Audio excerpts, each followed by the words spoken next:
तारा रानी की कथा। माता के जागरण में माता तारा रानी देवी की कथा कहने सुनने की परंपरा प्राचीन काल से ही चली आ रही है। बिना इस कथा के जागरण को संपूर्ण नहीं माना जाता है। कथा इस प्रकार है। महाराजा दक्ष की दो पुत्रियां तारा देवी और रुक्मण भगवती दुर्गा देवी की भक्ति में अटूट विश्वास रखती थी। दोनों बहनें नियम पूर्वक एकादशी का व्रत किया करती थी और माता के जागरण में एक साथ दोनों भजन और कीर्तन सुना करती थी। एकादशी के दिन एक बार भूल से छोटी बहन रुक्मण ने मांस खा लिया। जब तारा देवी को पता लगा तो उन्हें रुक्मण पर बड़ा क्रोध आया और वह बोली कि तू है तो मेरी बहन, परंतु मनुष्य देह पाकर भी तूने नीच योनि के प्राणी जैसा कर्म किया है। तू तो छिपकली बनने योग्य है। बड़ी बहन के मुख से निकले शब्दों को रुक्मण ने स्वीकार कर लिया और साथ ही प्रायश्चित का उपाय पूछा। तारा ने कहा, त्याग और परोपकार से सब पाप छूट जाते हैं। दूसरे जन्म में तारा देवी इंद्रलोक की अप्सरा बनी और छोटी बहन रुक्मण छिपकली की योनि में प्रायश्चित का अवसर ढूंढने लगी। द्वापर युग में जब पांचों पांडवों ने अश्वमेध यज्ञ किया था, तब उन्होंने दूध भेजकर दुर्वासा ऋषि सहित 33 करोड़ देवी देवताओं को निमंत्रण दिया था। जब दूत दुर्वासा ऋषि के आंगन में निमंत्रण लेकर गया तो दुर्वासा ऋषि बोले, यदि 33 करोड़ देवी देवता उस यज्ञ में भाग लेंगे तो मैं उसमें सम्मिलित नहीं हो सकता। दूत 33 करोड़ देवी देवताओं को निमंत्रण देकर वापस पहुंचा और दुर्वासा ऋषि का सारा वेदांत पांडवों को सुनाया कि वह सभी देवताओं को यज्ञ में बुलाने पर हमारे यज्ञ में नहीं आएंगे। जब यज्ञ शुरू हुआ तो 33 करोड़ देवी देवता यज्ञ में भाग लेने आए, पर दुर्वासा ऋषि को यज्ञ में न देखकर पांडवों ने पूछा कि ऋषिवर को क्यों नहीं बुलाया। इस पर पांडवों ने नम्रता पूर्वक उत्तर दिया कि उन्हें निमंत्रण भेजा था पर वह अहंकार के कारण नहीं आए। यज्ञ में पूजन हवन आदि समाप्त हुए। तत्पश्चात भोजन के लिए भंडारे की तैयारी होने लगी। दुर्वासा ऋषि ने जब देखा कि पांडवों ने उनकी उपेक्षा कर दी है तो उन्होंने अत्यंत क्रोध करके पक्षी का रूप धारण करके और अपनी चोंच में एक मरा हुआ सर्प लेकर भंडारे में फेंक दिया, जिसका किसी को पता ही ना चला। वह सिर्फ खीर की कढ़ाई में गिरकर छुप गया। एक छिपकली जो पिछले जन्म में तारा देवी की छोटी बहन रुक्मण थी तथा बहन के शब्दों को सर्वधार्या कर इस जन्म में छिपकली बनी है और वह सर्प का भंडारे में गिरना देख रही थी।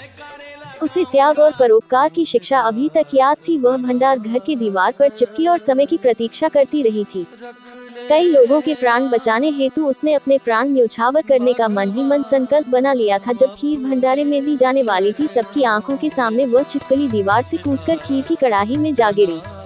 सभी लोग छिपकली को भला बुरा कहते हुए खीर की कड़ाही को खाली करने लगे। तभी उसमें सबने एक मरे हुए सर्प को देखा। अब सबको मालूम हुआ कि छिपकली ने अपने प्राण देकर उन सब के प्राणों की रक्षा की है। इस प्रकार उपस्थित सभी सज्जनों ने, देवताओं ने उस छिपकली के लिए प्रार्थना की उसे सभी योनियों में उत्तम मनुष्य जन्म प्राप्त हो तथा अंत में वह मोक्ष को प्राप्त हो। तीसरे जन्म में वह छिपकली राजा सरपरस्त के घर कन्या बनी। दूसरी बहन तारा देवी ने फिर मनुष्य जन्म लेकर तारामती के नाम से अयोध्या के प्रतापी राजा हरिश्चंद्र के साथ विवाह किया। राजा सरपरस्त ने ज्योतिषियों से कन्या की कुंडली बनवाई। ज्योतिषियों ने राजा को बताया कि ये कन्या राजा के लिए हानिकारक सिद्ध होगी, इसलिए इसे मरवा दीजिए। राजा बोले, लड़की को मारने का पाप बहुत बड़ा है, मैं उस पाप का भागी नहीं बन सकता। तब ज्योतिषियों ने विचार करके राय दी कि हे राजन, आप एक लकड़ी के संदूक में ऊपर से सोना आदि जड़वा कर फिर उस संदूक के भीतर लड़की को बंद करके प्रवाहित कर दीजिए। सोने चांदी से जड़ा हुआ संदूक भी अवश्य ही कोई लालच से निकाल देगा और आपकी कन्या को भी पाल लेगा, अतः आपको किसी प्रकार का पाप भी नहीं लगेगा। ऐसा ही किया गया। नदी में तैरता हुआ संदूक काशी के समीप भंगी को दिखाई दिया। भंगी संदूक को नदी से बाहर निकाल लाया। उसने जब संदूक को खोला तो सोने चांदी के अतिरिक्त अत्यंत रूपवान कन्या दिखाई दी। उस भंगी को कोई संतान भी ना थी। तब उसने अपनी पत्नी को वह कन्या लाकर दी तो उसकी पत्नी की प्रसन्नता का ठिकाना ही ना रहा। उसने अपने संतान के ही समान उस बच्चे को छाती से लगा लिया। भगवती वैष्णो माँ की कृपा से उसके स्तनों में दूध उतर आया। भंगी और उसकी पत्नी ने प्रेम से उस कन्या का नाम रुको रख दिया। रुको की सास महाराजा हरिश्चंद्र के घर सफाई का काम करने जाया करती थी। एक दिन वह बीमार पड़ गई तो रुको महाराजा हरिश्चंद्र के घर काम करने के लिए चली गई। महाराजा की पत्नी तारामती ने जैसे ही रुको को देखा तो वह अपने पूर्व जन्मों के पुण्य से उसे पहचान गई। तब तारावती ने रुको से कहा कि हे बहन, तुम मेरे यहाँ निकट आकर बैठो। महारानी की बात सुनकर रुको बोली, रानी जी, मैं तो नीची जात की भंगी हूँ, भला मैं आपके पास कैसे बैठ सकती हूँ। तब तारामती ने कहा, बहन, पूर्व जन्म में तुम मेरी सगी बहन थी। एकादशी का व्रत खंडित करने के कारण तुम्हें छिपकली की योन में जाना पड़ा था। जो होना था वह हो चुका। अब तुम इस जन्म को सुधारने का उपाय करो तथा भगवती माता वैष्णो देवी की सेवा करके अपने इस जन्म को सफल बनाओ। ये सुनकर रुको बड़ी प्रसन्न हुई और उसने उपाय पूछा। रानी ने बताया कि वैष्णो माता सभी मनोरथों को पूरा करने वाली है। जो लोग श्रद्धा पूर्वक माता का जागरण और पूजन करवाते हैं उनकी सभी मनोकामनाएं पूरी होती हैं। रुको ने प्रसन्न होकर माता की मनौती मानते हुए कहा कि हे माता, यदि आपकी कृपा से मुझे एक पुत्र प्राप्त हो जाए तो मैं भी आपकी पूजा व जागरण विधि विधान से करवाऊंगी। माता ने मन ही मन रुको की प्रार्थना को स्वीकार कर ली। फलस्वरूप 10वें महीने में उसके गर्भ से एक अत्यंत सुंदर बालक ने जन्म लिया, परंतु दुर्भाग्यवश रुको को माता का जागरण कराने का ध्यान ही नहीं रहा। परिणाम ये हुआ, जब वह बालक 5 वर्ष का हुआ तो उसे एक दिन माता चेचक निकल आई। रुको दुखी होकर अपने पूर्व जन्म की बहन तारामती के पास आई और अपने बच्चे की बीमारी का सब वेदांत सुनाया। तब तारामती ने कहा, तू जरा ध्यान करके देख कि माता के पूजन तथा जागरण में कोई भूल तो नहीं हुई। तब रुको को 6 वर्ष पुरानी बात याद आ गई कि मैंने तो जागरण और पूजन करवाया ही नहीं, और उसने मन में ही अपने अपराध स्वीकार कर लिए और फिर से मन में निश्चय किया कि माँ, बच्चे को आराम होने पर इस बार अवश्य ही आपका जागरण और पूजन करवाऊंगी। भगवती वैष्णो देवी की कृपा से बच्चा दूसरे दिन स्वस्थ हो गया और बिल्कुल ठीक हो गया।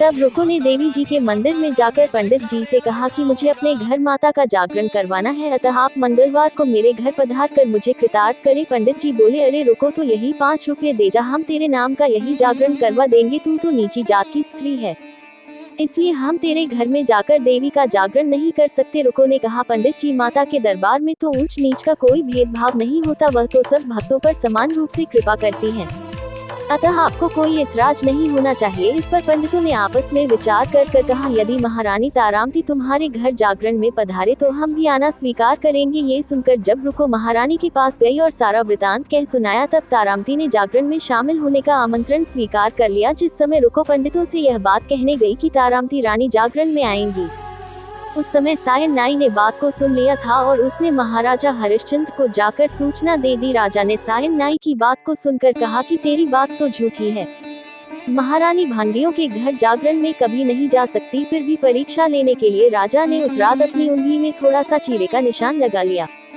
जिससे राजा को नींद न आवे। रानी तारामती ने देखा अब जागरण का समय हो रहा है, परंतु महाराज को नींद नहीं आ रही है, तो उसने माता वैष्णो देवी से मन ही मन प्रार्थना की, हे माता, आप किसी उपाय से मेरे महाराज को सुला दे ताकि मैं आपके जागरण में सम्मिलित हो सकूं। तब राजा को नींद आ गई तो तारामती ने रोशनदान से रस्सा बांधकर महल से उतरकर रुको के घर जागरण में जा पहुंची। उस समय जल्दी के कारण रानी के हाथ से रेशमी रुमाल तथा पांव का एक कंगन रास्ते में ही गिर पड़ा। उधर थोड़ी देर बाद राजा हरिश्चंद्र की नींद खुल गई। तब वो भी रानी का पता लगाने के लिए निकल पड़े। मार्ग में कंगन और रुमाल उन्होंने देखा और राजा ने दोनों चीजें रास्ते से उठाकर अपने पास रख ली और जागरण वाले स्थान पर जा पहुंचे। जहां जागरण हो रहा था वहां एक कोने में चुपचाप बैठकर सब दृश्य देखने लगे। जब जागरण समाप्त हुआ तो सबने माता की आरती व अरदास की। उसके बाद प्रसाद बांटा गया। रानी तारामती को जब प्रसाद मिला तो उसने झोली में रख लिया। ये देखकर लोगों ने पूछा कि आपने प्रसाद क्यों नहीं खाया? यदि आप प्रसाद नहीं खाएंगे तो कोई भी प्रसाद नहीं खाएगा। रानी मुस्कुराते हुए बोली कि तुमने जो प्रसाद दिया वह मैंने अपने महाराज के लिए रख लिया है, अब मुझे मेरा प्रसाद दो। अब की बार प्रसाद लेकर तारा रानी ने खा लिया। इसके बाद सब भक्तों ने माता का प्रसाद खाया। इस प्रकार जागरण समाप्त करके प्रसाद खाने के पश्चात रानी तारामती महल की ओर चल पड़ी। तब राजा ने आगे बढ़कर कहा कि तुमने नीचे के घर का खाना खाकर अपना धर्म भ्रष्ट किया है, अब तुझे मैं इस घर में कैसे राखूं? तूने तो कुल की मर्यादा वह मेरी प्रतिष्ठा का भी कोई ध्यान नहीं रखा। जो प्रसाद तू अपनी झोली में रखकर मेरे लिए लाई है, उसे खिलाकर मुझे भी अपवित्र करना चाहती है क्या? ऐसा कहते हुए जब राजा ने झोली की ओर देखा तब भगवती वैष्णो देवी की कृपा से प्रसाद के स्थान पर उसमें चंपा, गुलाब, गेंदा के फूल और कच्चे चावल और सुपारियां दिखाई दी। ये चमत्कार देखकर राजा आश्चर्यचकित रह गया। राजा हरिश्चंद्र तारा को महल में साथ लेकर लौट आए। रानी ने ज्वाला माई की शक्ति से बिना किसी माचिस या चमक पत्थर की सहायता से राजा को अग्नि प्रज्वलित करके दिखाई, जिसे देखकर राजा का आश्चर्य और बढ़ गया। राजा के मन में भी देवी के प्रति विश्वास और श्रद्धा जाग उठी। राजा ने रानी से कहा कि मैं माता के प्रत्यक्ष दर्शन करना चाहता हूँ। रानी बोली, महाराज, प्रत्यक्ष दर्शन पाने के लिए बहुत बड़ा त्याग होना चाहिए। यदि आप अपने पुत्र रोहिताक्ष की बलि दे सके तो आपको दुर्गा जी के प्रत्यक्ष दर्शन हो सकते हैं। राजा के मन में तो देवी के दर्शन की लगन हो गई थी। राजा ने पुत्र मोह त्याग कर रोहिताक्ष का सर देवी के चरणों में अर्पित कर दिया। ऐसी सच्ची श्रद्धा और बलिदान देख दुर्गा माता सिंह पर सवार होकर उसी समय वहां प्रकट हो गई और राजा हरिश्चंद्र दर्शन कृत्य के कृतज्ञ से मरा हुआ पुत्र रोहिताक्ष भी जीवित हो गया। ये देखकर राजा हरिश्चंद्र गदगद हो गए। इसके बाद सुखी रहने का आशीर्वाद देकर माता अंतर्ध्यान हो गई। राजा ने तारा रानी की भक्ति की प्रशंसा करते हुए कहा कि हे तारा, मैं तुम्हारे आचरण से अति प्रसन्न हूँ। मेरे धन्य भाग है जो तुम मुझे पत्नी के रूप में प्राप्त हुई हूँ। इसके पश्चात राजा हरिश्चंद्र ने तारा रानी की इच्छा अनुसार अयोध्यापुरी में माता का भव्य मंदिर तैयार करवा दिया और सुख भोगने के पश्चात राजा हरिश्चंद्र, रानी तारा और भंगन रुक्मण तीनों ही मनुष्य जीवन से छूटकर देवलोक को प्राप्त हुए। माता रानी के जागरण में तारा रानी की इस कथा को जो मनुष्य विधिपूर्वक पढ़ता है या सुनता है, उसकी सभी मनोकामना पूर्ण होती है, सुख और समृद्धि बढ़ती है, शत्रुओं का नाश होता है और सर्व मंगल होता है।